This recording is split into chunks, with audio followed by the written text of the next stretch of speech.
So this is my second day in Bali. At sisimulan ko siya sa pagsasalita ng English. Hello guys! So, okay. Andito tayo ngayon sa Canggu. Canggu Place. Ito yung plan ko na puntahan for my trip today. Ang napansin ko sa Bali, hindi siya nawawalan ng mga puno at halaman. Sabi nga, it's always they have always green. Nakikita nyo naman. Tapos, yung pinaka napansin ko, lahat ng bubong nila ay gawa ni bilyar. Nani? Gawa ni bilyar. Bakit? Kasi lahat ng bubong niya is kulay orange. Pakita ko sa inyo ha. Ayan, nakikita nyo yun, orange. Tapos yun din orange. Lahat orange. Pero ang nakakatuwa sa lugar dito sa Bali ay dahil province siya, pero may time na parang merong shop, may magandang shop, tapos may bahay, may magandang shop, at makikita nyo ngayon. So, it just parang iba yung vibe niya. Unlike if I go to Manila. In Manila, have so many shop, and you can tell that it is a real city. But here, it has a different vibe. At ay lagi ko nga sinasabi, all of the people are friendly. They're always smiling, they're saying you, they're greeting you, and masarap maglakad. Medyo mainit pa, kaya ako naka-sombrero. Pero, bearable yung init. Kasi, hindi ko magagawa ito sa Pilipinas, lalo na sa province ko because super humid. The weather there is super humid, so I can walk like this. Oh, I think that is good. The restaurant, look, wow, this is so good. Tapos, ang pupuntahan ko ngayon, tapos ko lang mag-brunch, breakfast and lunch. Ang susunod ko naman na pupuntahan ay isa sa mga na-recommend, maraming na-recommend sa dessert. Kasi kailangan kong ibawas yung lahat ng naparami kasi ako ng kain kanina, sobrang dami. Kaya, naglakad ako kasi bukod sa traffic at mahirap mag-commute, maganda na maglakad ka para mag-burn calorie ko. Hinga pa. Para marami akong makain. Ayun. Tapos na. Bye-bye. Joke lang. Ayan, punta tayo sa cafe. At pagpunta ko doon, start rolling yung flag. Let's go! Low budget drone.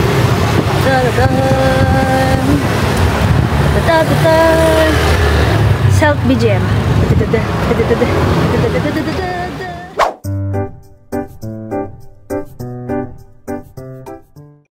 Nandito tayo sa market kasi gusto kong bumili ng kung ano. How much is this? 80,000? Okay. So lahat sila yun ang benta nila. It's almost like 400 pesos. Wow. Pero syempre dahil siguro nasa vacation place tayo. Kaya medyo mahal. Yeah, para siyang Divisoria sa Manila.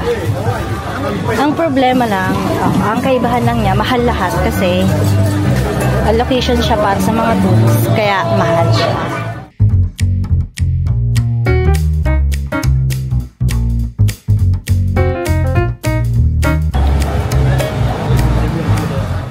After 1,000 years ng paglalakad, malapit na tayo sa cafe na pupuntahan ko! Yehey! Woo! Init! Woo! Init! Yay! Pero mainit! Tension up! Tension up! Tension up! Ang init! Ang init talaga, di ako nag-favorite. So hot. But, yeah, makakatulong tong init na to para mas ma-enjoy ko yung mga kakainin ko mamaya. So, the name of the cafe is Old.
After I spend my time in the cafe, I went out again because I wanted to see the beach. Kasi kapag pumunta ka sa Bali, ang talagang pinaka-main attraction ay beach. Kaya doon tayo pupunta ngayon.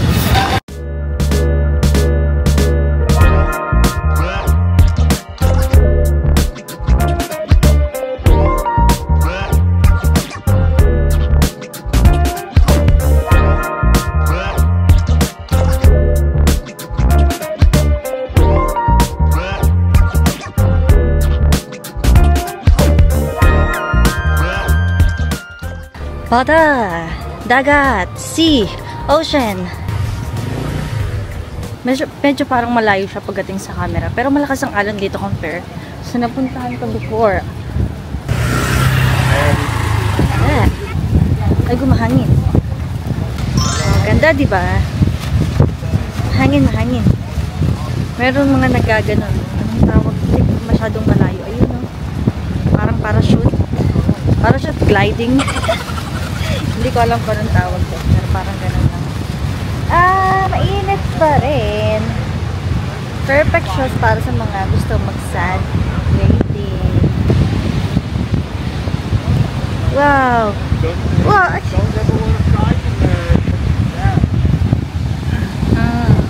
So, dahil mainit pa sabi niya kasi kailangan daw may energy ako pagkasalita. Dahil mainit pa sa dagat kanina ay kailangan natin pumunta sa malilim na lugar at mamaya ay babalik pa tayo. Ganda lang? 네, 그게 뭐야? Isa 나는 에너지 필요해.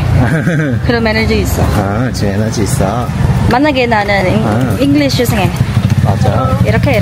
Just because the beach is still hot, so we have to go find a shade so we can just rest and like tire ourselves on the beach. You know that what, you know guys?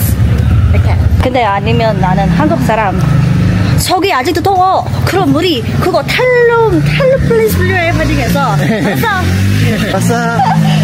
그거 like Korean blogger. 여러분 이거 발리 진짜 예쁘다. 그거 이상해. 뭐가 이상해? 그거. That's how the Korean blogger. 후. 많이. 와, 신기하다. 이렇게. 와, 신기하다. At pupunta na naman tayo sa bagong cafe, guys. Kasi minute pa doon. So, cafe lang ng cafe. Hanggang sa maubos ang pera natin. At hindi na ako makauwi. Yeah! We are going here. Sin Cafe. I mean, look at the vibe. It's so good. It's so cozy. And I think so I need to lower my voice. So, kung kailangan daw namin umorder, kailangan namin i-scan this code. Pero i-flex ko lang yung lugar kasi sobrang refresh siya tignan. You know, it's elevated. You have a table here that was elevated from the ground, so it flex refreshing. And a lot of people are working here with their laptops, so I should not talk a lot. Kanina umorder ako ng buko juice dun sa isang restaurant, pero hindi ko siya nagustuhan kasi ito yung hindi ko maintindihan, guys. Nilalagyan nila ng lime yung buko juice. Nilalagay nila sa loob, which is hindi ko maintindihan kasi pag pinagsama yung lasa ng milky, ng coconut at saka ng lime na medyo maasim, hindi ko maintindihan yung lasa. Kaya bumili uli ako ng buko juice, pero this time hindi ko siya lalagyan ng lime. So weird. I don't understand why they had to put lime inside. So like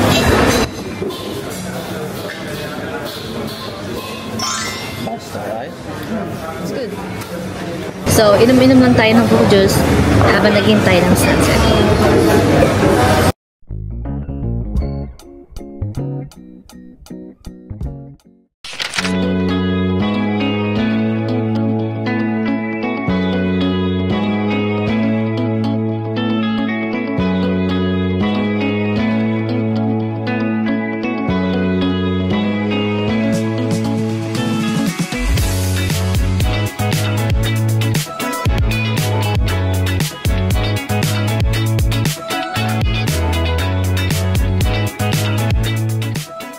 Hello, how much for this bag? How much is it? 300? that bag. Leather system. This is really leather. Leather, 100%. Real leather. Good. This one. And rakta. But I still need to look around. I will look around. I will look around.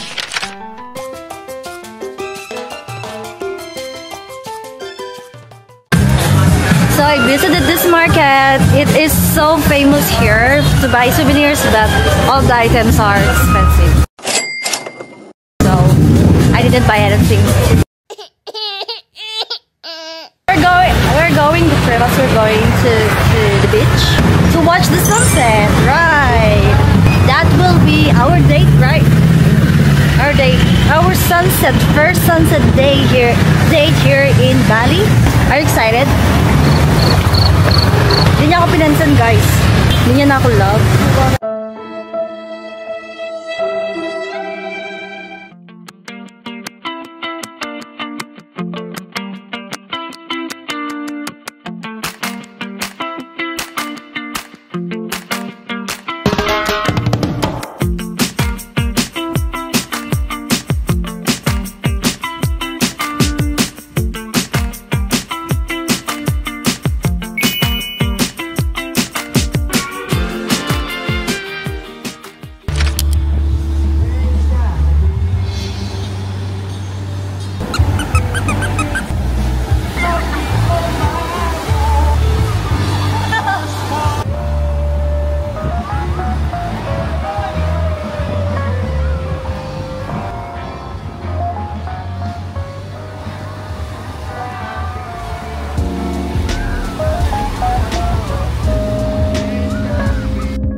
Don't forget to subscribe to my channel and hit the bell button so you always get updated if I have a new vlog or new reaction.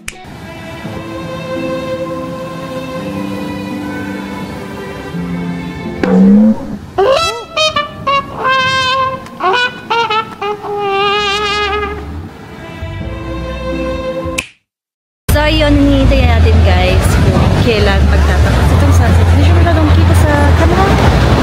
Pero malapit na siyang lumubog. At sinabi nila na isa daw sa pinakamagandang sunset all over the world. And I'm going to witness this sunset here in Bali. Okay, so ito nga. Unti na siya lumulubog.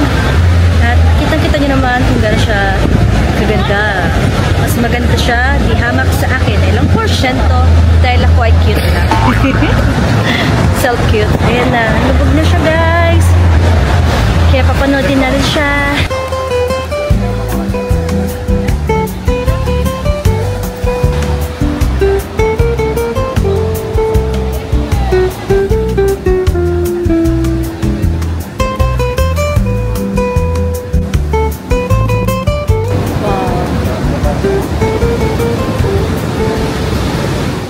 So red.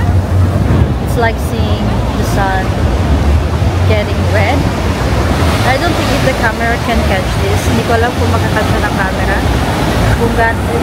Ang feeling ko hindi enough yung camera para makikita yung totoong ganda niya. Ito yung kauna-unahang nakakita ko na ganitong klaseng sunset.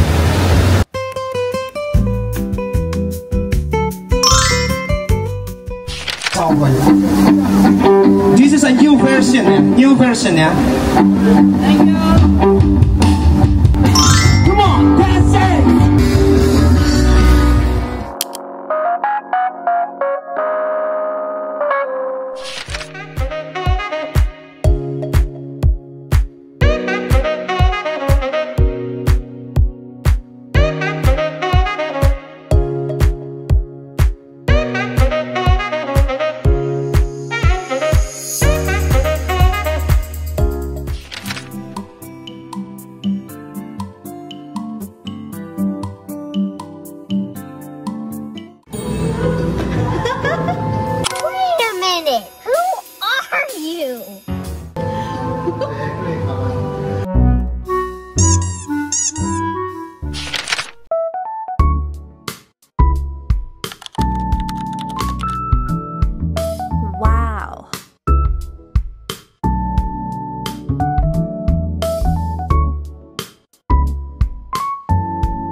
Napansin ko sa road ng Bali, almost lahat sila, ang gamit nila na light sa paligid is yellow. Which gave like aesthetic vibe sa paligid kasi lahat nga is yellow. Kung makikita nyo nasa likod ko, lahat ng shop, siguro bilang na bilang mo lang yung makikita mong gumagamit ng puti or ibang ilaw. Halos lahat sila, yellow ang gamit nila. Tayo sa Pizza Fabric by Pronto Pizza. Kain lang ako ng kain. Kasi lakad naman ako ng lakad. Kaya may pagtutulungan naman yung pagkakain siya. Pero habi na itsura ko. Pero okay lang.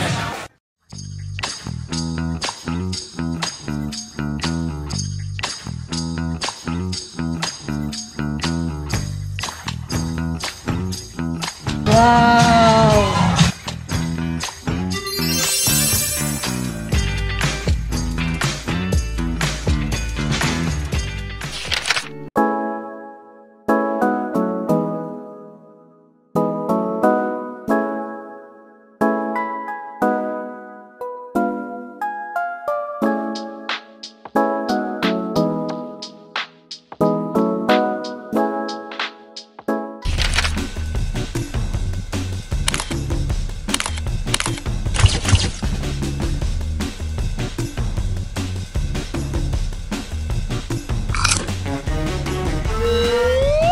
Wow.